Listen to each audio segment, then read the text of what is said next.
Selamat malam Pak Edi, izin menjawab untuk thread pertama terkait the basic accounting equation. Pada kasus pertama yaitu Pak Budi memulai usaha warung kopi dengan investasi 10 juta rupiah. Ia membeli perlengkapan 3 juta rupiah dan memiliki utang usaha sebesar 2 juta rupiah. Nah, transaksi pertama yaitu investasi 10 juta rupiah yang dilakukan oleh Pak Budi untuk memulai usaha warung kopi. Ini berarti Pak Budi menyetorkan modal sebesar 10 juta rupiah, maka pencatatan persamaan akuntansinya adalah aset bertambah sebesar 10 juta rupiah yang dicatat sebagai kas. Kemudian ekuitas juga bertambah sebesar 10 juta rupiah yang dicatat sebagai Pak Budi modal.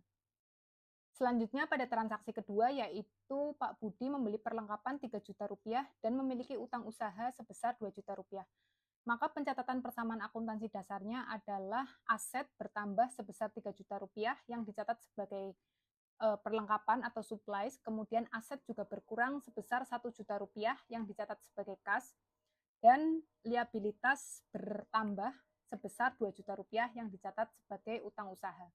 Selanjutnya pada kasus kedua yaitu seorang pemilik UMKM mencatat penerimaan kas dari pelanggan sebesar 5 juta rupiah sebagai tambahan modal, padahal itu adalah pendapatan. Nah, pada kasus kedua ini kesalahan pencatatan pendapatan sebagai tambahan modal. Pemilik UMKM mencatat penerimaan kas dari pelanggan sebesar 5 juta rupiah sebagai tambahan modal. Ini dapat digambarkan dengan aset kas bertambah sebesar 5 juta rupiah dan ekuitas modal pemilik bertambah 5 juta rupiah. Dalam konteks persamaan akuntansi, pencatatan tersebut sama-sama menambah ekuitas. Namun, secara klasifikasi transaksi, ini menjadi keliru. Transaksi seharusnya dicatat sebagai pendapatan dengan pencatatan persamaan akuntansi dasar, yaitu aset kas bertambah sebesar 5 juta rupiah dan pendapatan bertambah sebesar 5 juta rupiah. Meskipun pencatatan ini pada akhirnya akan memengaruhi ekuitas karena pendapatan akan menambah laba dan laba akan menambah ekuitas. Namun jika dicatat sebagai tambahan modal, maka laporan laba rugi akan menjadi tidak akurat karena pendapatan tidak sesuai dengan sebenarnya. Dan laporan perubahan modal juga menjadi tidak akurat.